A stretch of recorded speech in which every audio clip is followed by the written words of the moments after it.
est très performant, beaucoup plus que ce que l'on peut penser souvent. Donc, la démonstration, on va essayer de la faire en ce sens que la commande publique est parfaitement bien adaptée à une réaction rapide par rapport aux nécessités du plan de relance, d'où le titre de ce webinaire. En effet, durant ces dernières années, l'évolution qui a été constatée est incontestablement une évolution vers toujours plus d'assouplissement et d'adaptation des règles de la commande publique, qui est très souvent, vous le savez, présentée comme un carcan un peu figé et assez peu adapté au monde actuel. En fait, on observe donc petit à petit, mais de façon progressive mais certaine, une réelle possibilité de mise en œuvre de la notion d'offre économiquement la plus pertinente. En réalité, c'est cette évolution qu'on va essayer de retracer dans ce laps de temps qui nous est imparti, qui est un laps de temps court. Je vous rappelle que nous avons 1 heure, mais je vais essayer de vous le démontrer. Et puis, comme le rappelait Sandrine, vous pouvez poser toutes les questions qui vous viennent à l'esprit. Si tu veux bien avancer le slide. Merci beaucoup. Alors, c'était une adaptation incontestablement nécessaire, cette adaptation de ces dernières années, pour que l'achat public soit plus rapide et plus efficace. En effet, et en particulier dans le cadre du plan de relance, la réactivité de la commande publique est indispensable et ça a été soulevé à de nombreuses reprises depuis le début de la crise sanitaire par les pouvoirs publics comme par les maîtres d'ouvrage publics. Il faut que la commande publique soit plus rapide, plus globalisante et permette une interaction croissante entre les maîtres d'ouvrage publics et les entreprises, c'est-à-dire, selon l'expression populaire, du gagnant-gagnant, plus efficace et moins cher, et qui permette une évolution rapide vers des obligations contractuelles de résultats. Vous savez évidemment comme moi que le plan de relance est caractérisé par une exigence qualitative de ce qui va être construit dans les années qui viennent. Donc, l'importance de ces obligations de résultats en matière de qualité, de délai et de l'ensemble des critères RSE devient un élément absolument majeur sur la qualité des marchés passés en maîtrise d'ouvrage public. Si tu veux bien avancer, merci beaucoup. L'évolution générale qu'on va essayer de décrire se caractérise en fait vers une évolution constante, vers une facilitation de recours aux diverses formes de marchés globaux. En réalité, c'est cette évolution qui est la plus marquante à l'heure actuelle, avec, comme je le disais tout à l'heure, à l'instant, cette évolution est largement justifiée par la recherche de performance environnementale. Nous allons donc examiner tout au long de cette première partie les différents types de marchés globaux et les différentes évolutions qui ont été marquées dans les 2-3 dernières années. Je vous précise tout de suite que nous avons pris le parti, Philippe Mazet et moi-même, de ne pas évoquer lors de ce webinaire le cas des marchés dits en entreprise générale ou en lot unique, car traditionnellement, ce ne sont pas des marchés globaux au sens du Code de la commande publique. Je vous précise simplement qu'au sujet des marchés en lot unique, vous le savez évidemment, le principe de la répartition en lot n'a pas varié, nous sommes bien d'accord, mais que les conditions de dérogation à cette obligation d'allotissement ont évolué sur le terrain de la jurisprudence à partir d'un arrêt du Conseil d'État 2018, Conseil départemental des Yvelines, qui traduit un certain assouplissement dans le domaine. Mais encore une fois, les marchés en lot unique, en entreprise générale, ne faisant pas partie des marchés globaux, je n'aborderai pas plus avant cette question au courant de cette matinée. Voilà, nous avançons, merci. La première catégorie de marchés globaux dont je vais vous parler, c'est le marché de conception-réalisation qui, vous le savez, se trouve au Code de la commande publique à l'article L 2171-2. Alors, ce qui marque l'évolution de cette notion de marché de conception depuis maintenant quelques années, c'est la possibilité croissante qui est offerte aux maîtres d'ouvrage publics d'y recourir. Vous le savez comme moi, la conception-réalisation n'est pas une notion nouvelle, elle est même très ancienne dans le paysage de la commande publique en France, mais elle était jusqu'à présent strictement encadrée par les textes et strictement interprétée par la jurisprudence. Il fallait, pour qu'un maître d'ouvrage public puisse recourir à la conception-réalisation, que le marché ait une complexité intrinsèque, selon la formule de la jurisprudence, c'est-à-dire, en fait, ce marché était réservé à des types de marchés d'une complexité particulière et en réalité quasiment exclusivement à des ouvrages incluant un système de production tel que les usines de traitement des eaux, des usines de traitement des ordures ménagères. Les jurisprudences étaient très strictes et nous avions des jurisprudences récentes qui annulaient des conceptions-réalisations passées par exemple pour des parcs aquatiques ou des médiathèques.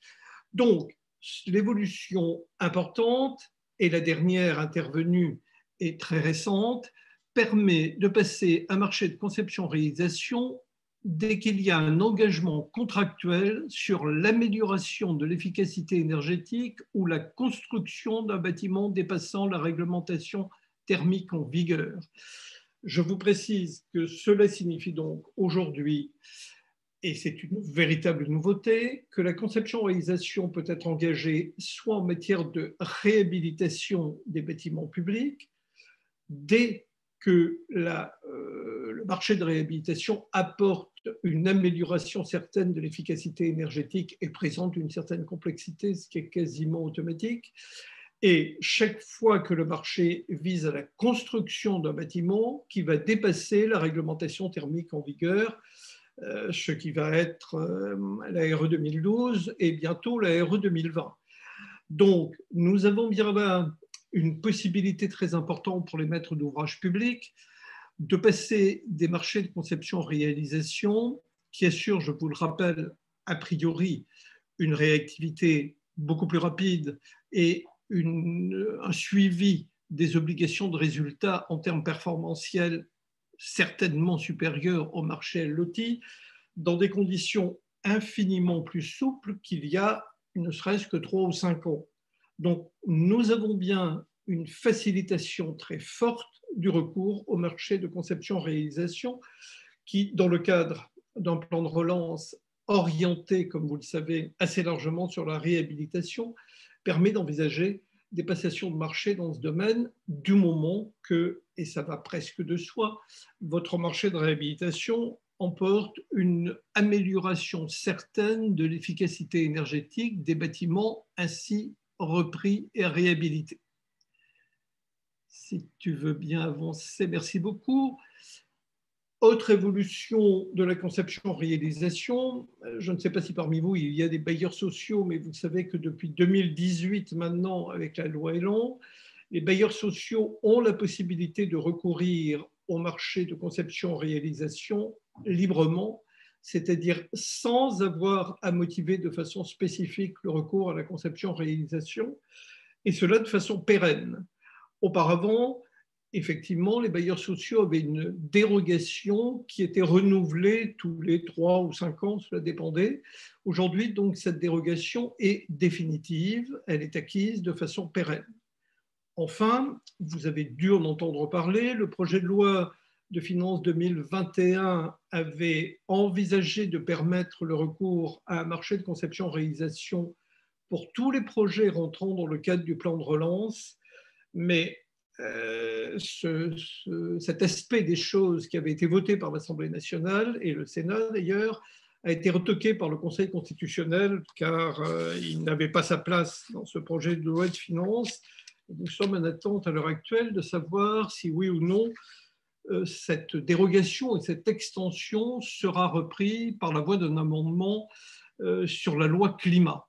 Mais d'une façon générale, comme vous pouvez le constater, la conception-réalisation est aujourd'hui donc un marché, un type de marché auquel les maîtres d'ouvrage peuvent avoir recours dans des conditions largement facilitées par rapport à ce qui se passait, encore une fois, il y a 3 ans à peu près. Donc nous avons bien une très grande facilitation d'y recourir. Nous pouvons avancer. Merci beaucoup. Second grand type de marché global sur lequel nous allons nous arrêter quelques instants, c'est le marché global de performance. Le marché global de performance qui est décrit dans le Code de la commande publique à l'article L2171-3 est plus récent dans le paysage administratif français, le paysage de la commande publique. C'est un marché typiquement de type européen, si j'ose dire, qui nous est importé d'Europe du Nord.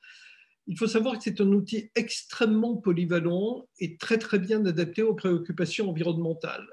Extrêmement polyvalent, il est utilisable absolument dans tous les secteurs. Il n'y a aucune restriction d'utilisation du marché global de performance. Donc, il peut être utilisé aussi bien sur des marchés de travaux, de construction, de réhabilitation, de services. Il n'y a aucune limitation à l'usage du marché global de performance.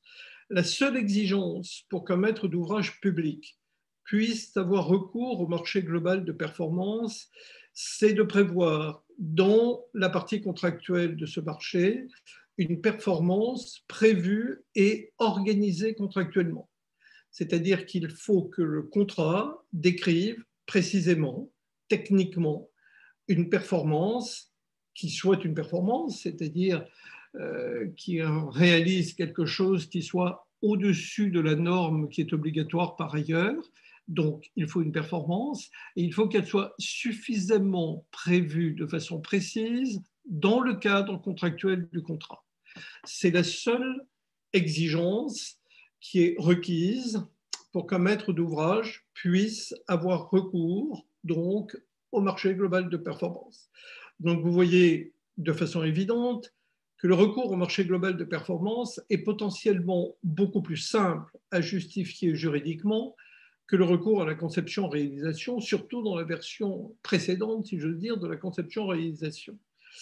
Il va de soi qu'aujourd'hui, le marché global de performance, c'est un marché très sûr en termes juridiques, en termes de légalité d'y recourir. À ma connaissance, aucune jurisprudence n'est venue donner tort à un maître d'ouvrage qui avait eu recours au marché global de performance.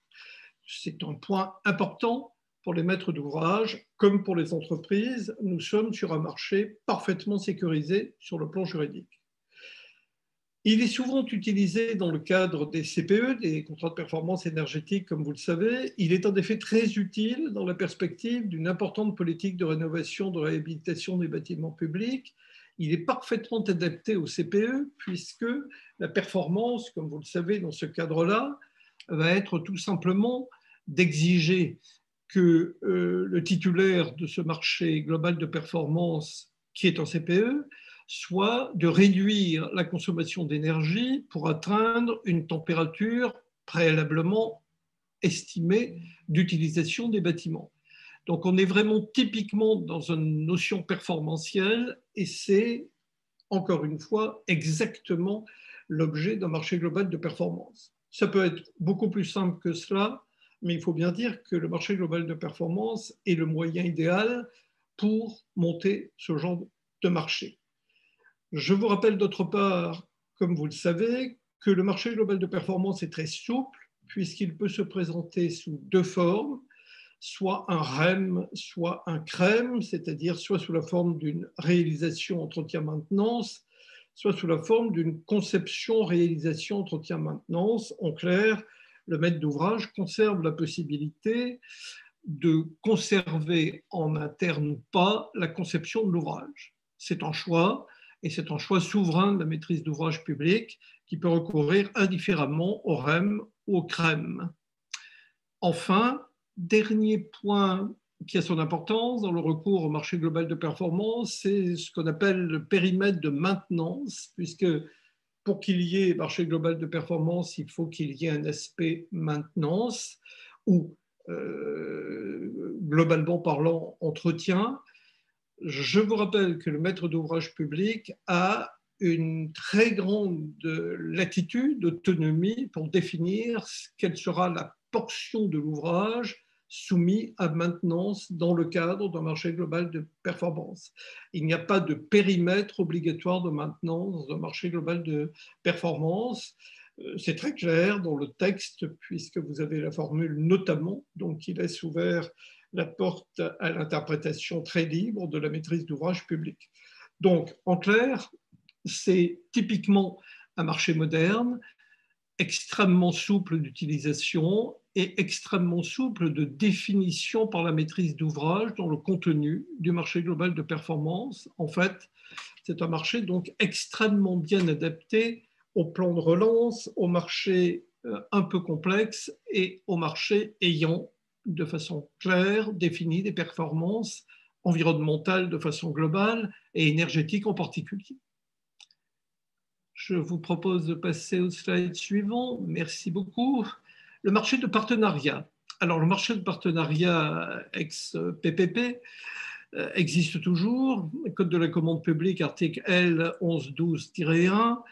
Vous savez comme moi que le marché de partenariat souffre à l'heure actuelle de difficultés juridiques de mise en œuvre qui, à ce jour, n'ont pas été allégées.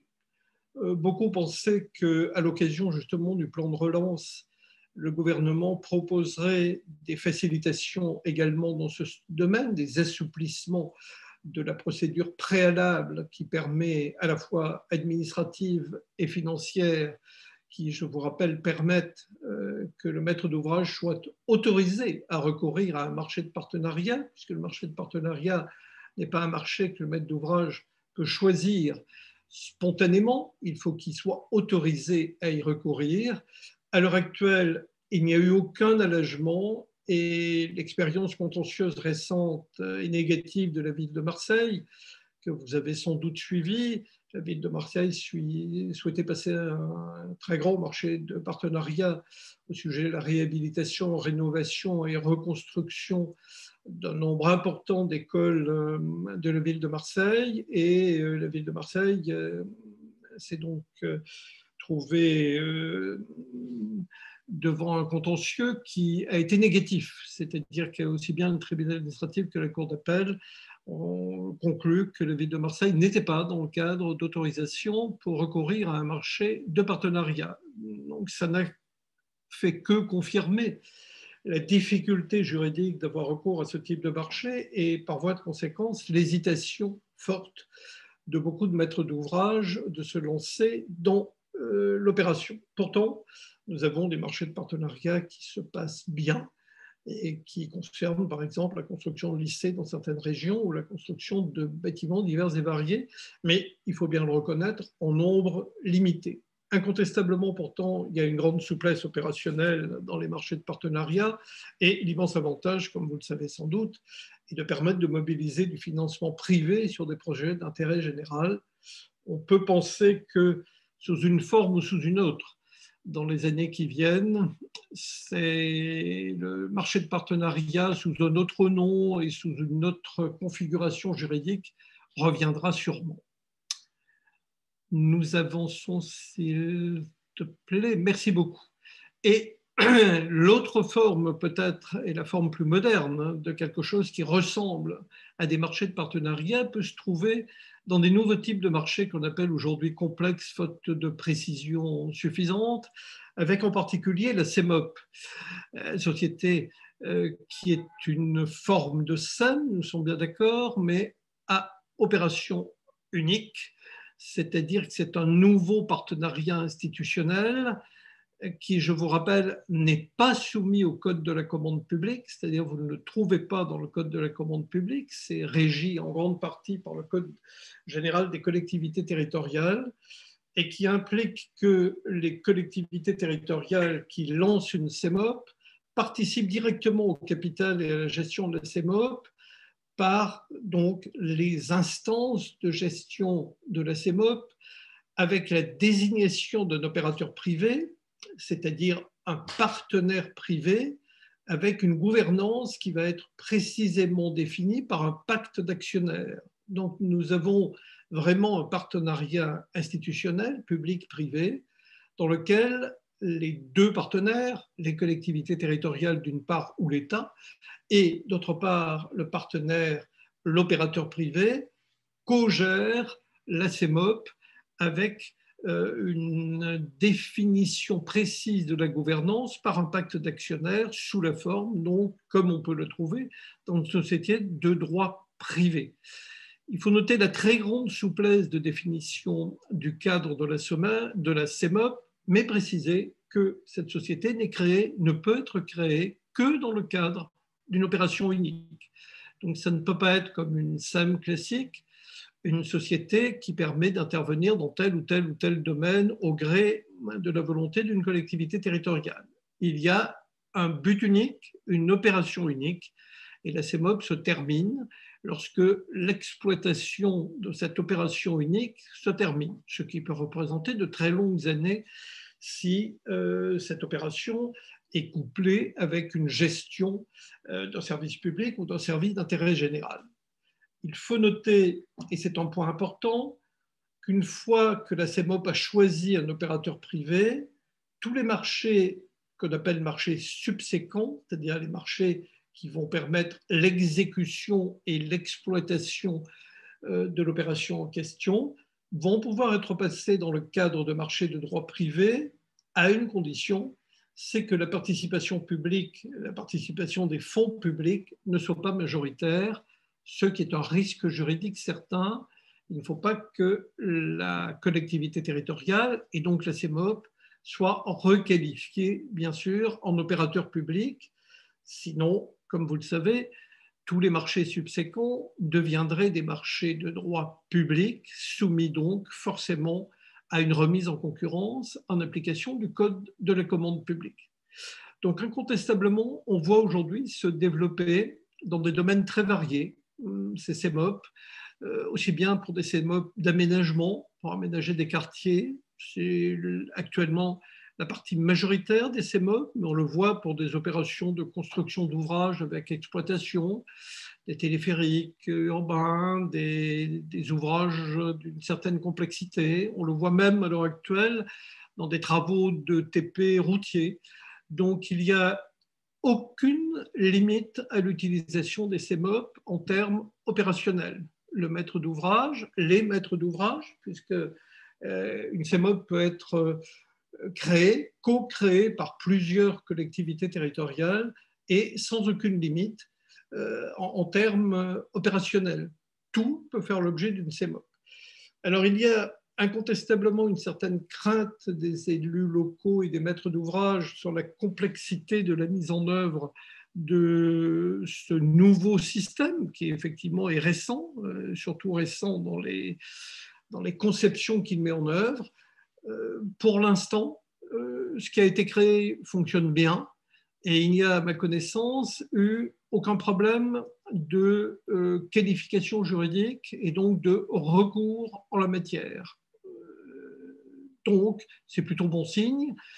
Cela démontre que la complexité apparente est plus qu'apparente que réelle et qu'en réalité, on peut tout à fait monter une CEMOP dans un délai absolument raisonnable et avec une sécurité juridique tout à fait certaine. Nous allons avancer. Merci. Nous avons d'autre part rapidement brossé le portrait, si j'ose dire, d'autres marchés dits complexes. Nous voyons apparaître aujourd'hui de plus en plus des marchés qui vont inciter les donneurs d'ordre public à utiliser une partie de leur foncier qui est peu ou mal utilisée. Donc, il y a des incitations fortes à l'heure actuelle de la part du gouvernement à mobiliser le foncier public, vous le savez, dans l'acte de construire, proprement dit, mais nous avons aussi de plus en plus des marchés emboîtés dans lequel, sous un marché classique, si j'ose dire, qui peut être un marché global de performance, par exemple, eh bien, l'opération, l'objet qui est l'objet de ce marché, va se doubler d'une vente ou des concessions d'usage sous condition d'utilisation de certains terrains ou bâtiments qui vont permettre de concrétiser les orientations d'aménagement des collectivités territoriales. On a par exemple un marché très intéressant qui a été passé par une collectivité territoriale qui prévoit la construction à la fois du poste de police municipale, d'un bâtiment administratif, du commissariat de la ville avec maîtrise d'ouvrage, ministère de l'Intérieur, et en même temps cession à l'attributaire de ce projet de terrain sur lequel l'attributaire va devoir construire des logements à la fois sociaux et libres. Donc vous voyez bien, on va avoir des marchés dits complexes, complexes au sens où il y a plusieurs opérations en une, et qui permettent pour la collectivité territoriale, pour les collectivités territoriales, de réduire substantiellement le coût direct du marché, puisque par définition, le prix de vente du terrain va faire partie de l'offre présentée par l'entreprise candidate, mise aux enchères en quelque sorte, c'est un critère de passation, et par voie de conséquence, cela va permettre aux collectivités territoriales de récupérer des fonds et d'abaisser sensiblement le coût final du projet. Donc, c'est une tendance certaine que l'on voit apparaître aujourd'hui, qui est assez facile à maîtriser sur le plan juridique et qui permet réellement une grande souplesse de fonctionnement et d'utilisation du foncier. Nous avançons. Merci beaucoup. Mais cette évolution générale vers des marchés globaux se concrétise avec en même temps l'affirmation du rôle de la maîtrise d'œuvre dans les marchés globaux. C'est un exemple du en même temps, si je veux le dire, puisque d'un côté, il y a des facilitations certaines pour recourir aux marchés globaux, aux marchés complexes, mais de l'autre côté, le gouvernement a veillé à maintenir dans les marchés globaux un rôle central de la maîtrise d'œuvre. En effet, dans tous les marchés globaux, il y a une obligation stricte de définir précisément l'équipe chargée de la maîtrise d'œuvre dans le cadre d'un marché global. Cela signifie que dans l'offre présentée par les entreprises candidates doit figurer obligatoirement la description précise de l'équipe qui va assurer la maîtrise d'œuvre. À la fois l'équipe et à la fois la mission de maîtrise d'œuvre qui lui est confiée. Cela découle d'un décret précis du 7 mai 2017 qui a été repris dans le Code de la commande publique à l'article 2171-7 et qui définit clairement cette obligation. Donc, il ne peut pas y avoir dilution, en quelque sorte, de la mission de maîtrise d'œuvre à l'intérieur d'un marché global. Alors, cela correspond à une revendication ancienne de l'ordre des architectes, dans lequel ce dernier souhaitait veiller à ce que justement le rôle de la maîtrise d'œuvre ne soit pas dilué dans des gros marchés globaux dans lesquels, en fait, le maître d'œuvre disparaîtrait, entre guillemets, englobé par l'opération proprement dite de construction. Eh bien non, ce décret précise clairement les conditions de description de l'équipe de maîtrise d'œuvre et de ses missions. Par contre, et contrairement à ce qu'on entend quelquefois, il n'y a aucune obligation que l'équipe chargée de la mission de maîtrise d'œuvre soit juridiquement distincte de l'entreprise attributaire du marché global, ce qui signifie donc qu'une entreprise peut candidater avec une équipe de maître d'œuvre en interne à partir du moment où elle est suffisamment décrite et suffisamment qualifiée pour exercer cette mission de maîtrise d'œuvre. Je vous propose d'avancer. Merci. En même temps que je l'ai noté, il y a une évolution vers le recours à des marchés globaux. Il y a aussi une facilitation du recours à la négociation. Pourquoi ? Parce qu'incontestablement, un marché global qui soit conception, organisation, performance ou autre, ne se conçoit pas sans négociation. C'est une certitude. On ne voit pas du tout un marché global de performance se passer en procédure d'appel d'offres sans phase de négociation. C'est pas impossible juridiquement, mais ce serait une totale aberration, comme l'a rappelé récemment la direction des affaires juridiques du ministère de l'économie et des finances. Donc, c'est lié totalement à la notion de marché de plus en plus complexe, ce recours à la négociation, avec une recherche très claire du gagnant-gagnant, puisqu'on considère que la négociation est la meilleure façon d'améliorer l'offre d'une entreprise et de permettre au maître d'ouvrage de contracter un marché précis et au meilleur prix. Donc, d'où la notion de gagnant-gagnant liée à cette idée de négociation. On va avancer. Merci. Quelles sont les phases qui permettent de négocier plus simplement et plus facilement que précédemment? La première que vous connaissez tous, bien évidemment, c'est l'apparition de la procédure dite d'appel d'offres avec négociation, qui est aujourd'hui codifiée au Code de la commande publique au numéro R2124-3.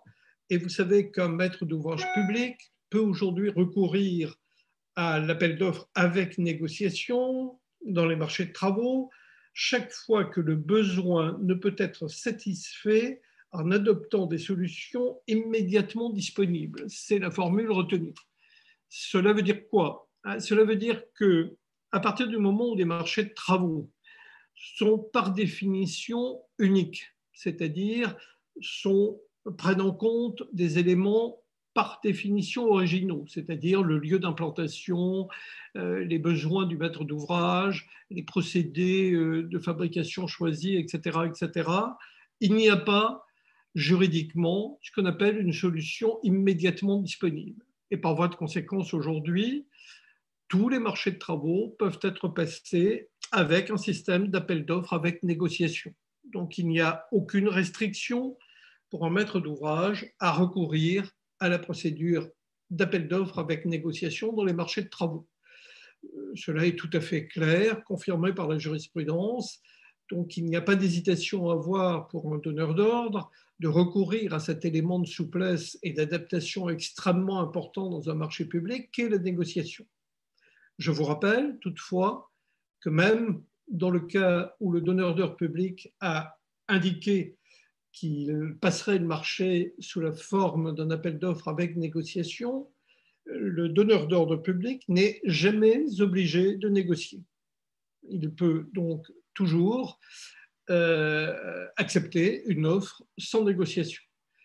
Théoriquement, ceci doit être précisé dans le DCE qui est remis.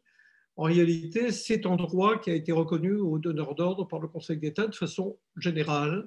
Donc, c'est une vraie problématique pour les entreprises de savoir exactement à quoi s'attendre, si oui ou non il y aura réellement une négociation. Voilà, quel est l'état de la question aujourd'hui sur cet appel d'offres avec négociation.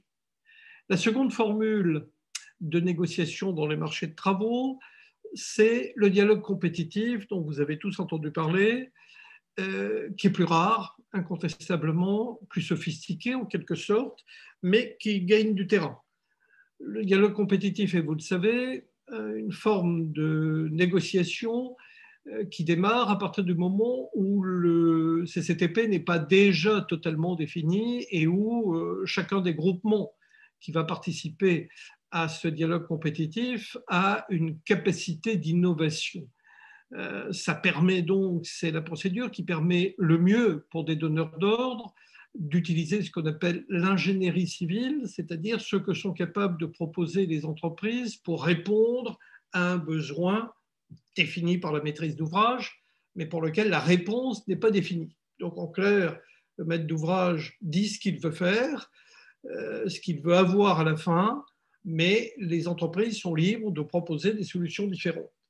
Alors ça se développe avec quelques difficultés, mais aujourd'hui, incontestablement, la gestion est meilleure, le nombre de tours est plus restreint et l'étanchéité des procédures est mieux respectée. Donc, nous devrions avoir sur des marchés d'une certaine importance un développement certain de cette notion de dialogue compétitif qui est très adapté à des marchés globaux de performance, par exemple, d'une certaine dimension.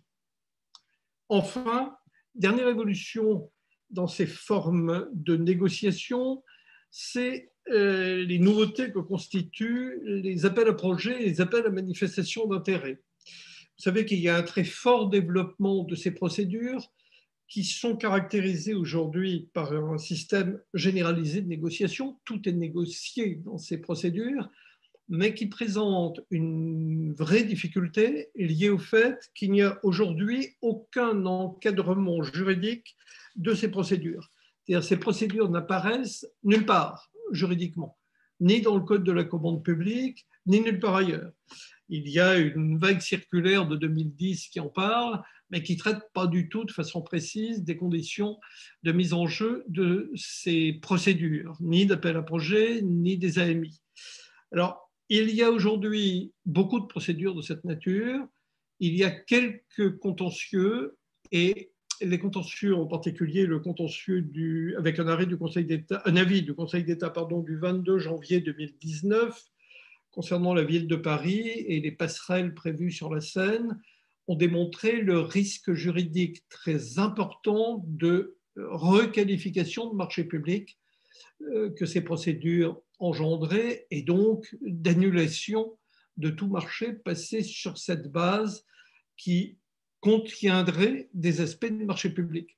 Donc il faut y faire très attention. Ce sont des procédures qui ont le vent en poupe, si j'ose dire, qui sont dans l'air du temps. Il faut bien faire attention aux risques juridiques que ça emporte de requalification en marché public. Voilà.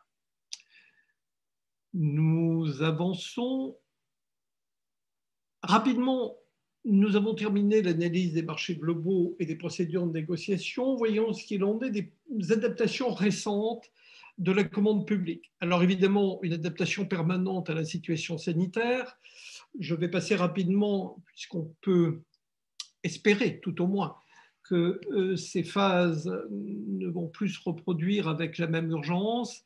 Je vous rappelle simplement que le gouvernement a pris dès mars 2020 des ordonnances qui ont réglementé à la fois les reports de délais d'exécution lors du premier confinement, à la fois d'ailleurs pour les marchés publics et les marchés privés, et la gestion des arrêts de chantier, des reprises d'activité dont nous reparlerons tout de suite.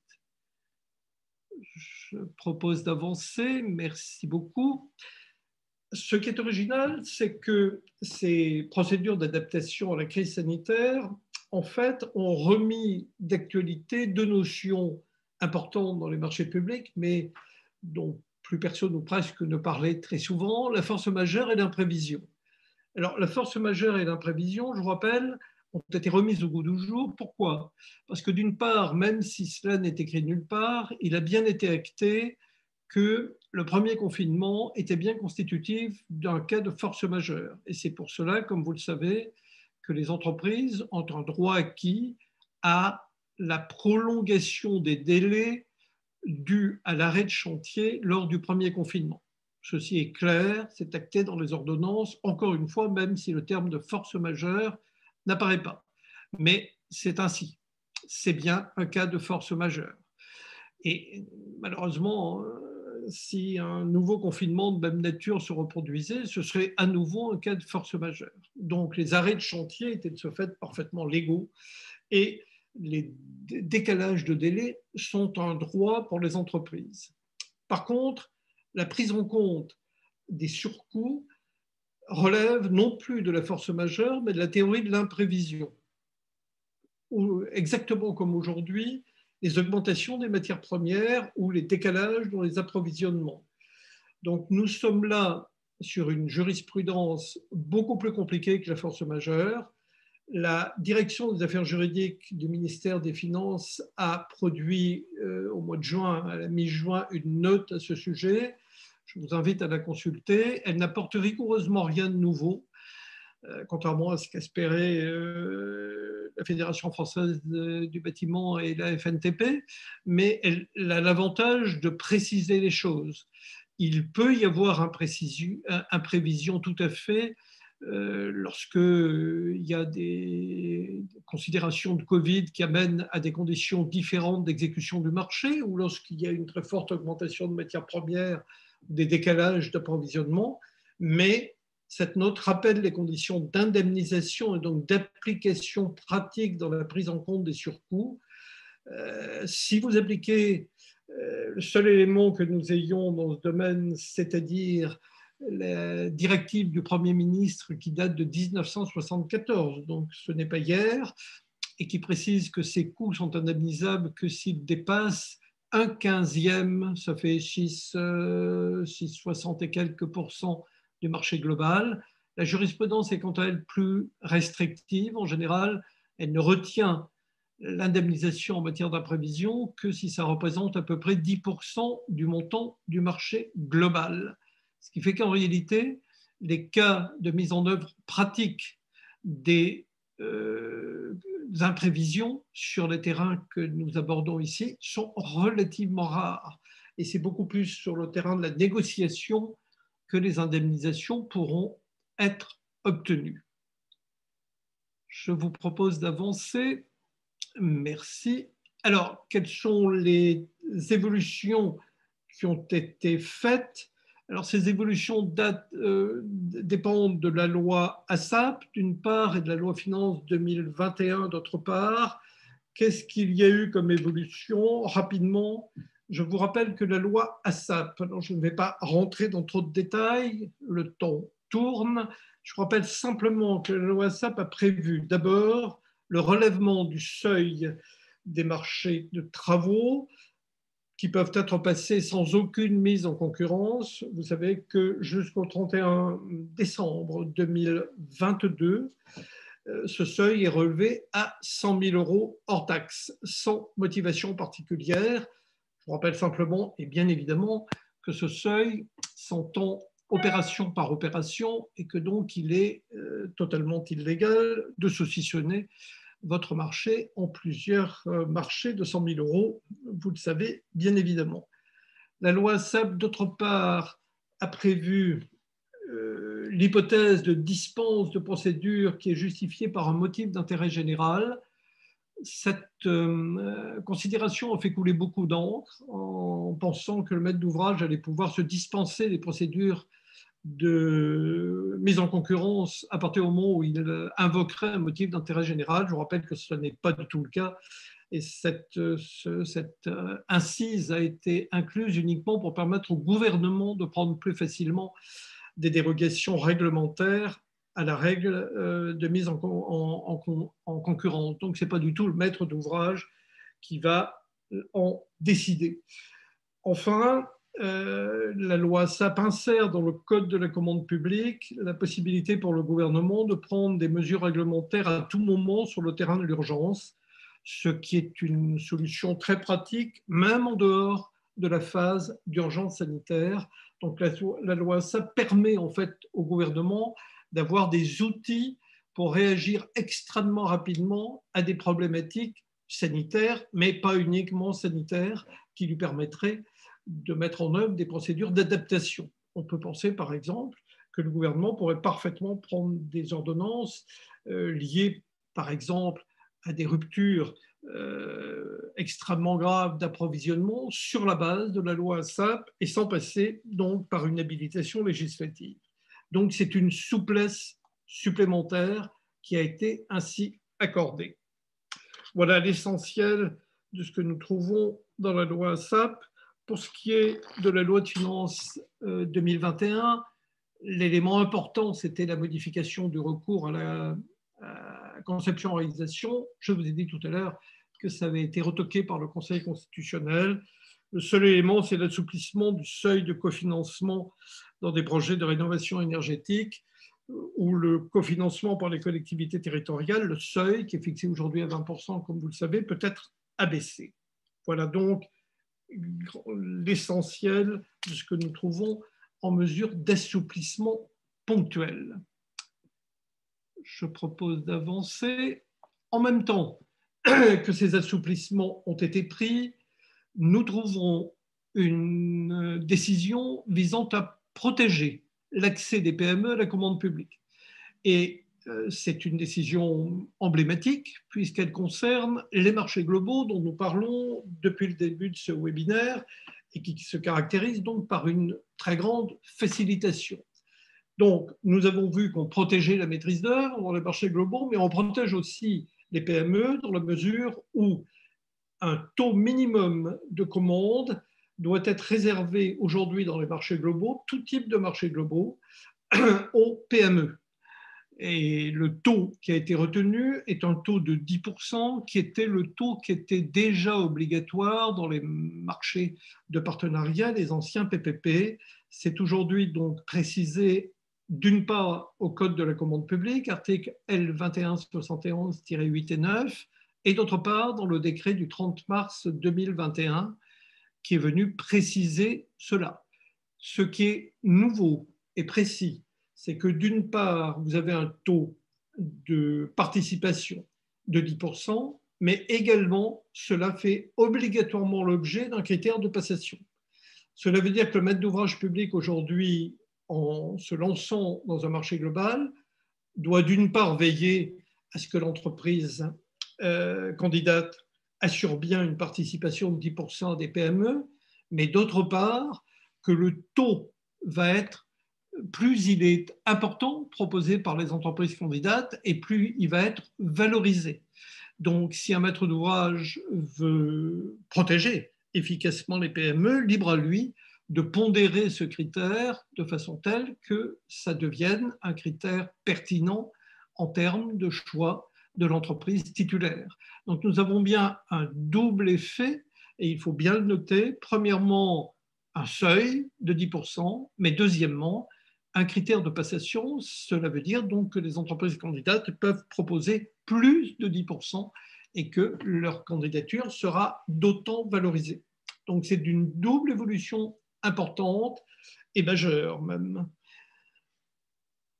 Je vous propose d'avancer et nous allons terminer ce webinaire avec la description d'évolutions inachevées à ce jour.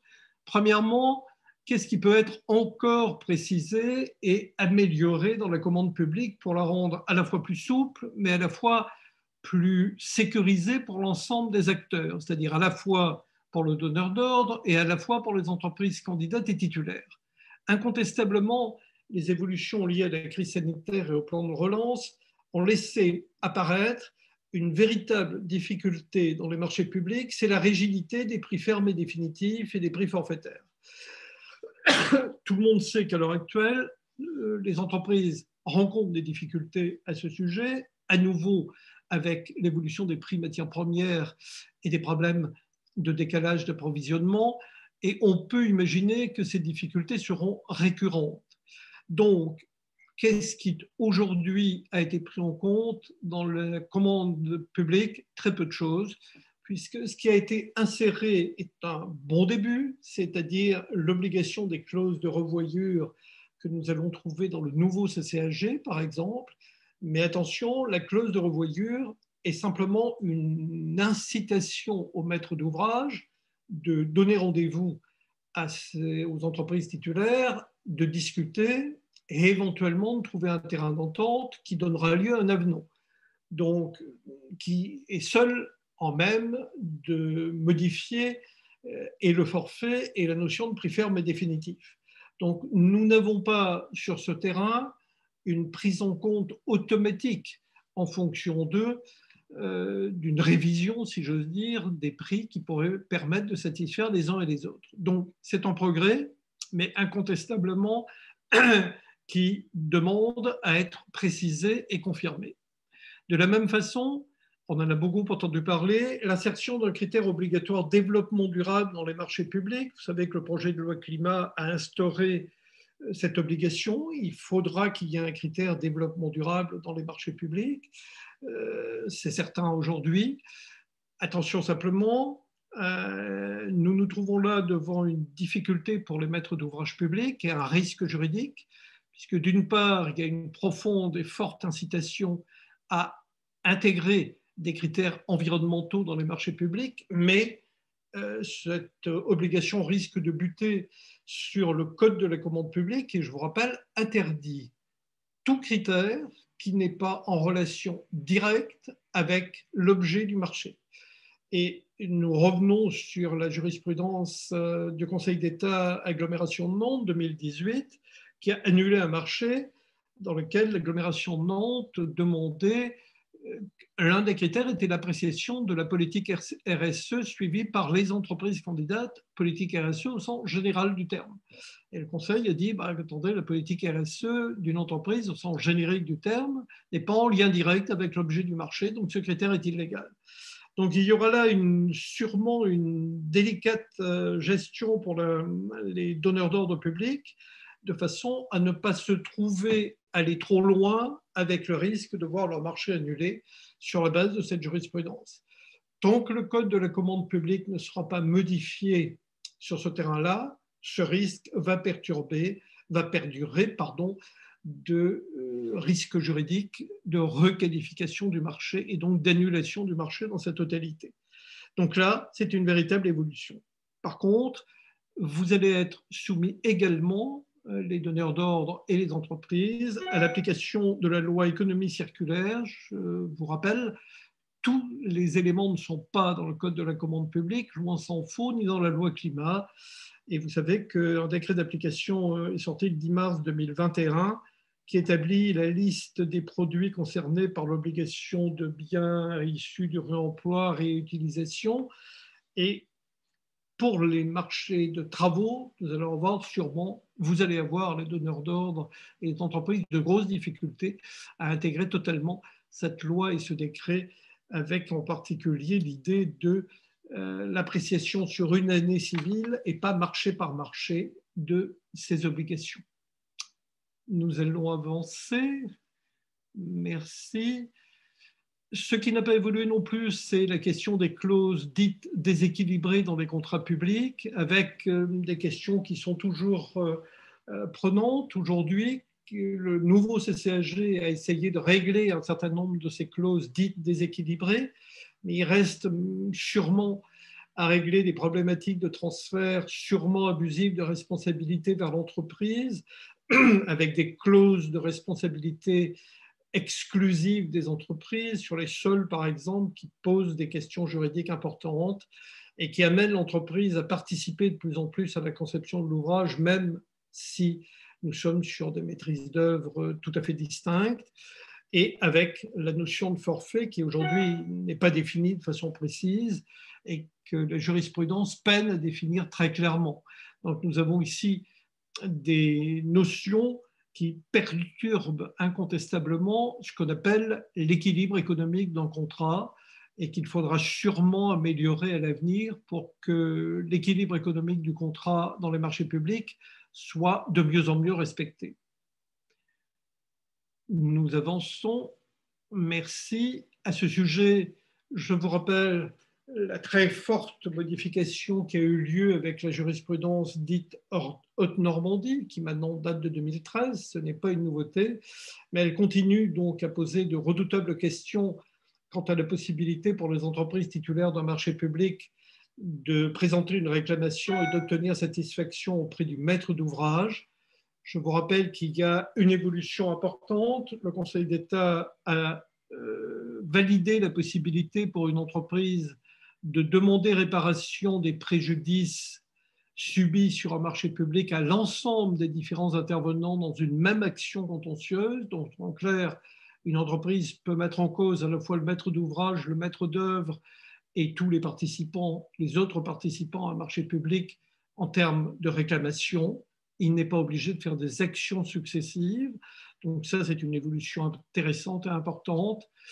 Et d'autre part, on voit une petite évolution dans la notion de faute de la maîtrise d'ouvrage, dans ses obligations d'organisation et de surveillance du chantier, dans certains arrêts de certaines cours d'appel. Mais pour l'heure, nous n'avons pas eu de confirmation claire de ces évolutions dans une jurisprudence du Conseil d'État.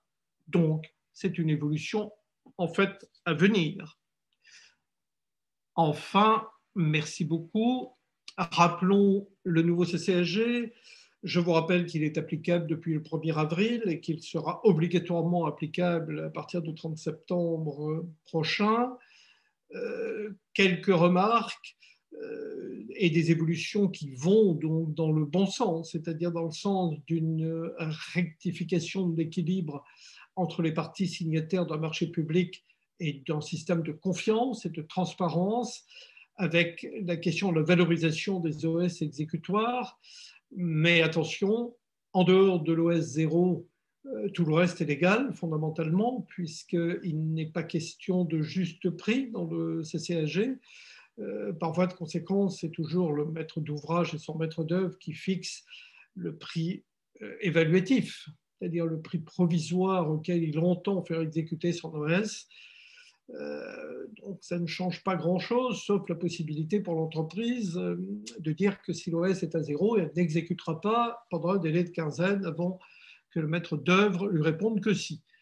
Les pénalités de retard, instauration enfin d'une procédure d'échange entre le maître d'œuvre et les entreprises, et c'est une très bonne évolution. Ça permettra non pas d'échapper aux pénalités de retard, nous sommes bien d'accord, mais d'avoir cette possibilité d'échange avec potentiellement un plafonnement à 10% des pénalités de retard exclusivement, et une évolution importante sur la protection de la propriété intellectuelle avec des développements poussés dans le nouveau CCSG qui donne satisfaction largement aux entreprises sur ce terrain. Donc c'est une véritable évolution importante.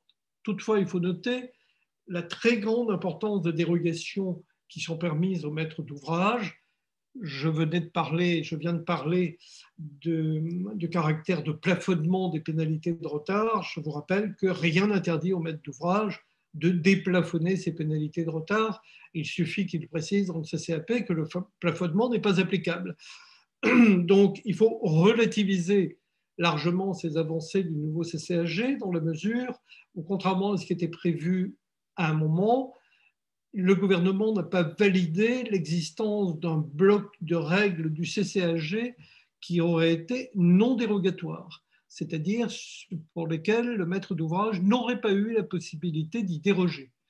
Donc, ce socle de possibilités non dérogatoires n'existant pas, cela veut dire que le maître d'ouvrage peut déroger à l'ensemble des nouveautés qui sont intégrées aujourd'hui dans ce nouveau CCAG, ce qui, encore une fois, en relativise assez largement la portée. Voilà, je crois, excusez-moi, terminer ce que je souhaitais vous dire. Merci. Je ne sais pas si, Sandrine, tu as reçu des questionnements. Alors, écoutez, non, je n'en ai pas reçu, donc je pense que votre exposé était particulièrement clair et limpide. Voilà, ben, Jérôme Billard vient de vous remercier et voilà, écrit que c'était très clair et passionnant. Donc, alors, peut-être peut-on rappeler que des questions peuvent venir ultérieurement. Voilà, alors tout à fait. Donc, si certaines questions vous venaient à l'esprit un peu plus tard, vous pouvez. Alors, il y en a peut-être une qui arrive là. Je vois que les choses arrivent. En tout cas, je finis ma phrase. Vous pouvez nous les poser par mail, il n'y a aucun problème. Et par ailleurs, nous vous transmettrons assez rapidement l'enregistrement, le replay de ce webinaire et aussi le PowerPoint. Alors, je pense que j'ai une question que je vais lire. Jacques. Donc, vous avez abordé le thème des ventes de terrain par les collectivités. Un contrat de vente d'un terrain par une collectivité est une exclusion du Code de la commande publique. Lorsque le choix de l'acquéreur se fait sur la base d'un cahier des charges donnant des prescriptions sur les futures orientations immobilières, le futur contrat de vente qui reprendrait ces prescriptions pourrait-il se voir appliquer la qualification de marché public et donc, du coup, l'ensemble des principes et obligations qui en découlent? Alors, je n'ai parlé que de vente de terrain inclus dans une opération de marché. Nous sommes bien d'accord. C'est-à-dire que nous allons avoir une opération dite complexe qui va mêler à la fois un marché de travaux et la vente, c'est-à-dire l'acquisition par l'entreprise qui va effectuer les travaux du terrain. Donc, non, dans ce cas-là, la vente du terrain se fait automatiquement à l'entreprise qui va être titulaire du marché de travaux. Donc, ça n'est pas soumis à une procédure particulière avec une mise en concurrence spécifique. La vente du terrain fait partie du marché complexe. Voilà. Merci Jacques. Écoutez, pour l'instant, pas d'autres questions. N'hésitez pas si parmi les participants, si vous souhaitez poser une question, on est encore là pour quelques minutes. Et donc, comme je l'ai déjà dit, vous aurez de toute façon la possibilité de nous poser des questions par mail. Absolument. Absolument. Je vous y répondrai très volontiers. Voilà. Bah, écoutez, je n'en vois pas apparaître, Jacques. Merci beaucoup à tous alors et à Nous sommes toutes. dans les temps. Je pense qu'on va, oui, il est 10h40 même. Nous allons clore ce webinaire. Je vais remercier voilà, tous les participants d'avoir été présents.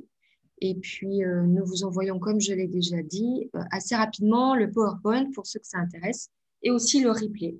Merci Jacques d'avoir animé enfin, Merci. ce webinaire et cette présentation sur, voilà, sur l'actualité de la commande publique. Ah, alors, je crois que j'ai une autre question. Non, Parfait. c'est bon. Bah, Alors, écoutez, je vous souhaite merci à toutes et à tous. je vais clore ce webinaire et je vous dis à une prochaine fois. Nous ferons certainement au sein de GF d'autres webinaires de ce type au gré de l'actualité de la commande publique. D'ores et déjà, on peut vous dire qu'à Paris, nous en ferons peut-être un sur les CCAG travaux, peut-être à la rentrée, on verra, et puis peut-être sur la RE 2020, lorsque les textes attendus seront sortis.